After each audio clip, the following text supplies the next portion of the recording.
Welcome to Stony Creek, located in wild and wonderful southern West Virginia, here in the heart of Appalachia, nestled between the Allegheny and the Blue Ridge Mountains.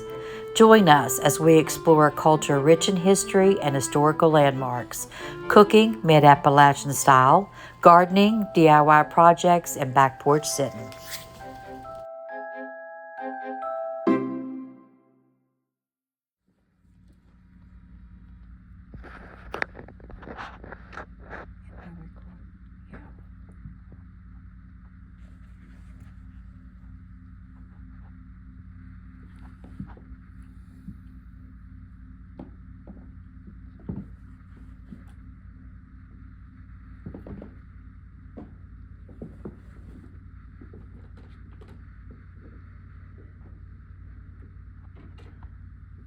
All of these arrowheads and the marbles Tim found here in our big garden here at the upper side of the house, which the marbles, you know, is from the kids went to school here and it was their playground, but this is a lot of Indian arrowheads and artifacts that he has found in one small spot. That's a lot. Some of them are in really good condition. That one right there is almost perfect.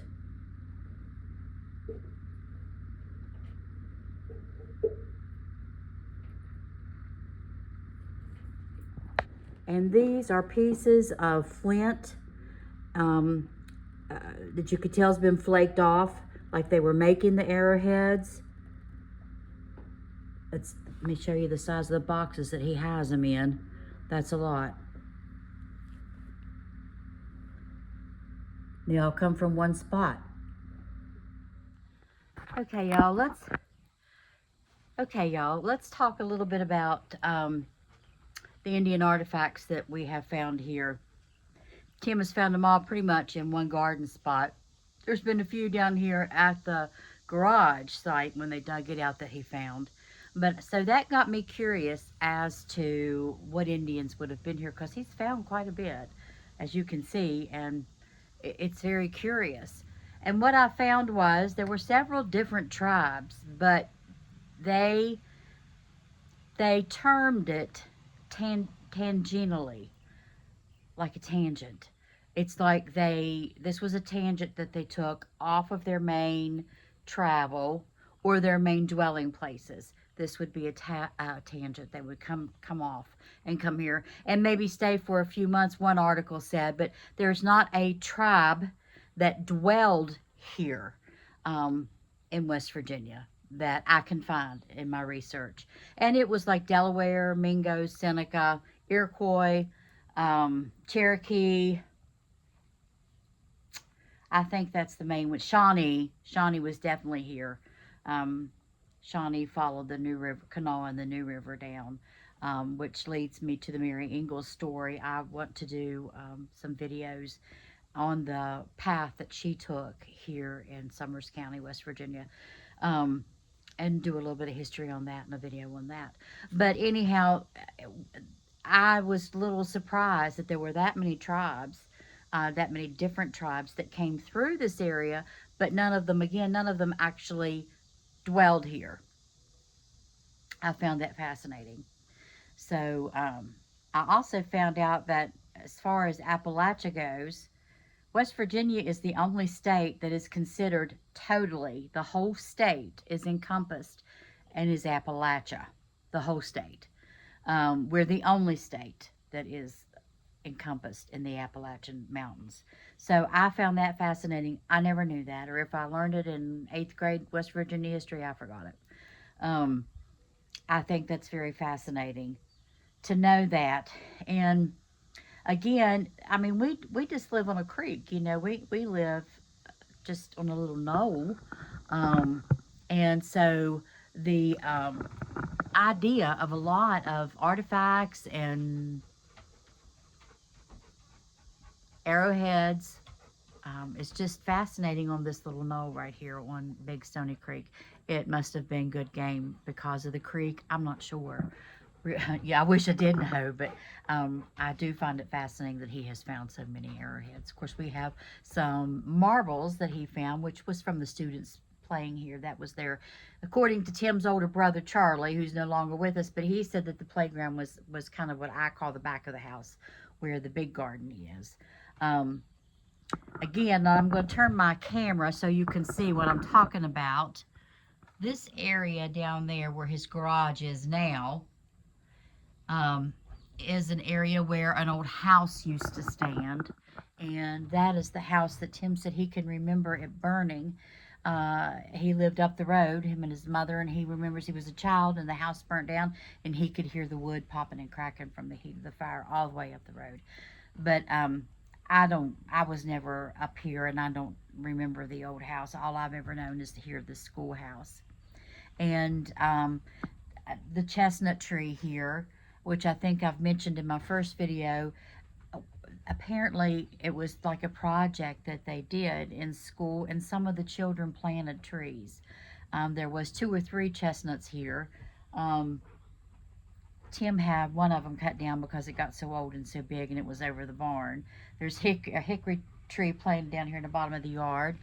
Maybe some of those I would like to. I was told Tommy Webb planted the chestnut tree, so I might stop down there and talk to Tommy and get some more history of the area here and of the if it was a project that the students did and what trees here in the yard the students planted. So I'll have a little bit more on that. So today it's very hot again. It's 88 here in southern West Virginia. Very humid today. You can't do anything unless the sweat starts dripping off of you because it's just hot. The flowers are taking a toll under the hot sun, and the garden plants are too. But we got a good rain yesterday. Had a thunderstorm that come through, and it poured some heavy rain. But anywho, I wanted to mention the Indians and what I had discovered. And of course, again, I knew that the Shawnee were in the area of some sort because of the Mary Ingalls story. Didn't have any idea, really, that so many tribes, different tribes, came through this area and maybe dwelled for a few months at a time, I was told, or what I read in my research, not told.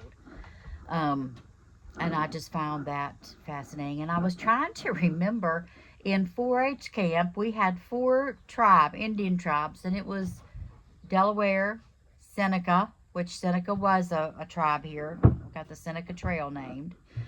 So it was Delaware, Seneca, Mingo, and for the life of me, I cannot remember the 4th tribe. If anybody knows, please put it in the comments for me, because I have forgotten the 4th tribe that we had at 4-H camp. I think I went every year that I was eligible to go until I turned 17 years old. I'm pretty sure I went every year at 4-H camp. And we will do a video on the 4-H camp because that's quite a local history site and a neat place. And I just loved it. I loved to get in the loft of the cabins when I went for either 4-H or church camp. I went to First Baptist Church camp several years in a row. At the 4-H camp down on Camp Summers is what it used to be. It originally started out as Camp Campbell because it was Campbell's Bottom. And many, many, many years ago, Campbell's Bottom had a ferry that went up the river, the Greenbrier, as far as Bacon's Falls. And then, of course, it couldn't go over the falls. So they stopped there, and a ferry come down from Talcott and brought supplies, and that's how the bottom down here, before a road was built, Campbell's Bottom, that's how they got their supplies, their flour, sugar, all of that. And so all of that, what's now called Red Rock down there, and just, I'm not sure of all the different names that people have changed, over the years and called it, but all of that was once one farm, and it was called Campbell's Bottom. So the 4-H camp was built there on Campbell's Bottom, and it was Camp Campbell. Then it was changed to maybe, I don't know, maybe Camp Summers, or I don't know. It was another name. It's had 2 or 3 different names. And of course, across the river from it and up a little hill is I'm sorry, I have forgotten the name of the camp up there. Camp Lightfoot. My goodness, Camp Lightfoot is on that side of the river. And that was for, when I was a child, that was for coal camp children. They came here and went to camp there or stayed all summer or however it went. I'm not sure. Teresa Ballard would be a good source on that because she went every year. Her parents were counselors and spent the summer up there.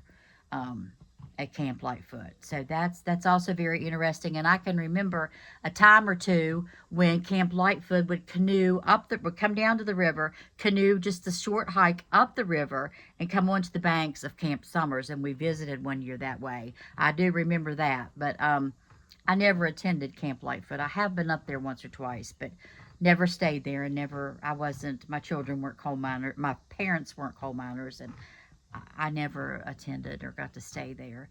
But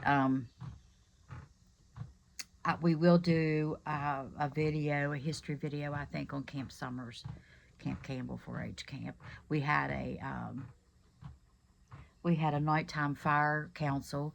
We would go and sit around the fire at night, like supposedly the Indians did back in the day, and we done different things. But it was a good way to grow up. It was a good childhood down there. It was really good. I loved it, and worked one summer down there.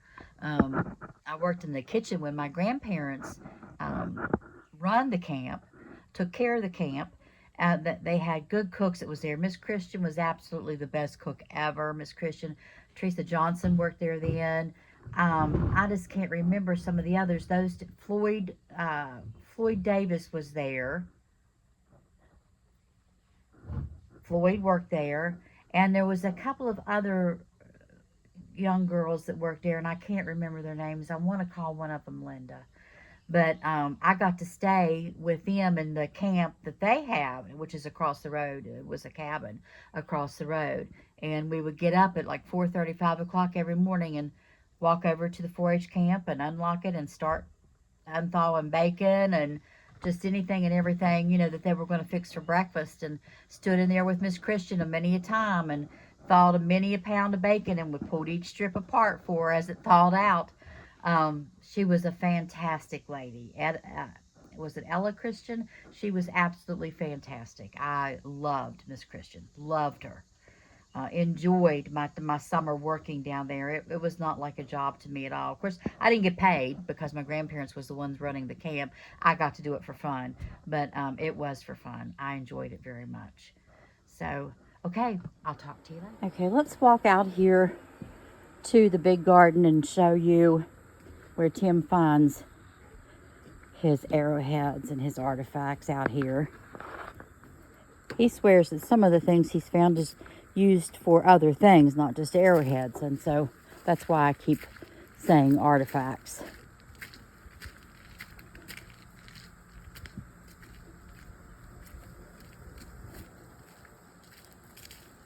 Okay. He plows this up, and when he does, of course, that's where he finds all of his arrowheads. So this I mean, there's a good bit, as you'll see, and so it's really fascinating why there's so much. It's almost as if someone sat there and made them or dropped a bag of them. I don't know how to explain it, but there was just a lot, and this is where they come from. Again, it's just a little knoll that we live on, and you just wouldn't think of that being a place where you would find a lot of arrowheads. Now, Greenville, on the Indian Creek bottom down there, there's been numerous arrowheads found.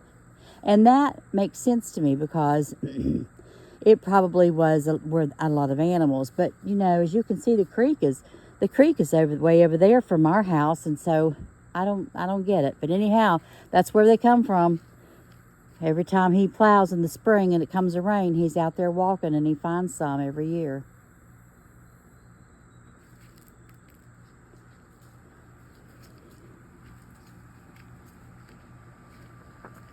Ellie! What are you doing, Ellie? Ellie! I'm not showing you the back porch.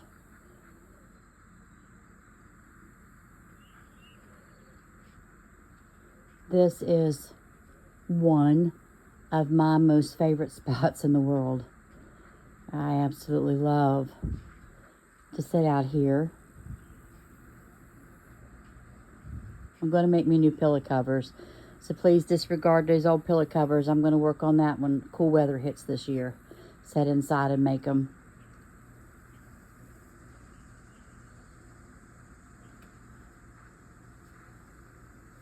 And of course, my favorite thing here is my swing.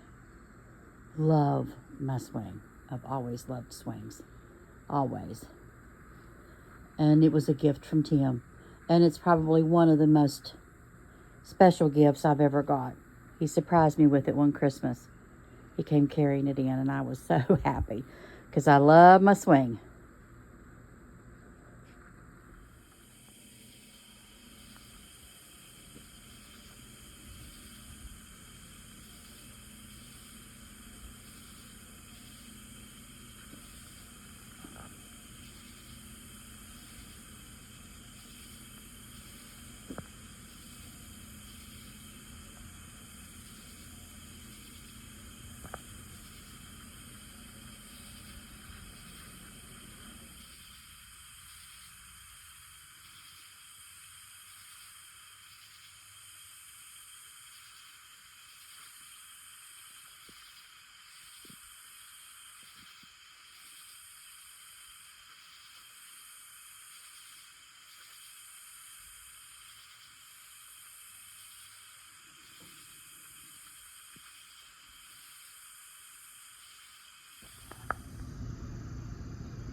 Okay, this is Camp Campbell, Camp Summers. We didn't have the field there when I was coming to school here, to camp here.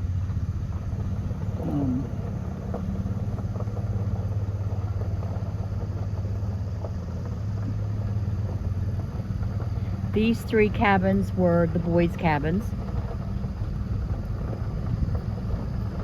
Here is your, in the middle is your pavilion. You're covered in your dining room, and the kitchen's in the back.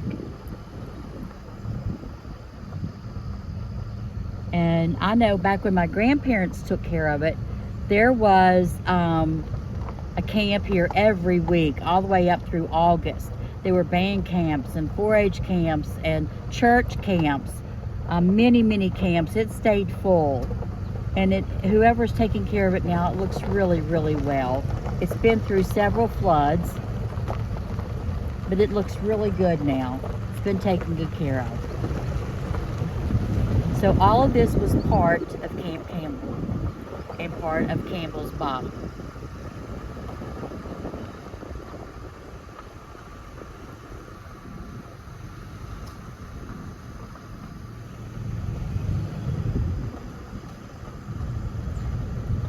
When I was probably my late teens, they built a swimming pool. We always went swimming in the river up until then, but now they have a nice swimming pool over here behind the trees. A nice sized pool.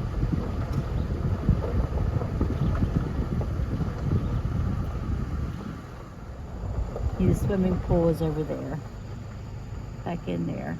We used to have vespers, and we would walk across the bridge of the creek and walk over here to where the pool is now. There was pine trees, and that's where we had vespers. They have archery set up here for 4-H camp a lot, and they would have a lot of tent revivals here. Many tent revivals. They'd set their tent up here, and people would come and park at the camp and attend the tent meetings. But all of this was Campbell's Bottom.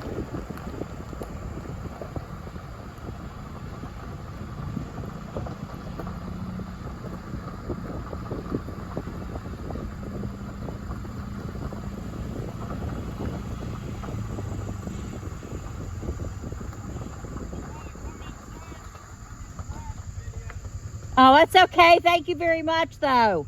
Thank you.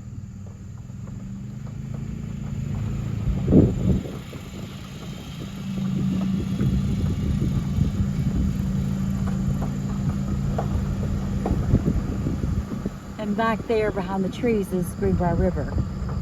You see how the fog is over the river, hanging over the river. And the back side of that hill there is Bruce Allen, and it'll take you to Hilldale. But all this was known as Campbell's Bottom. It's very, very beautiful. Very pretty. Floods very easily, but it's very pretty. This is what I meant by campers on the river. They're everywhere. The campers are just everywhere now. This used to be beautiful fields, still part of Campbell's Bottom.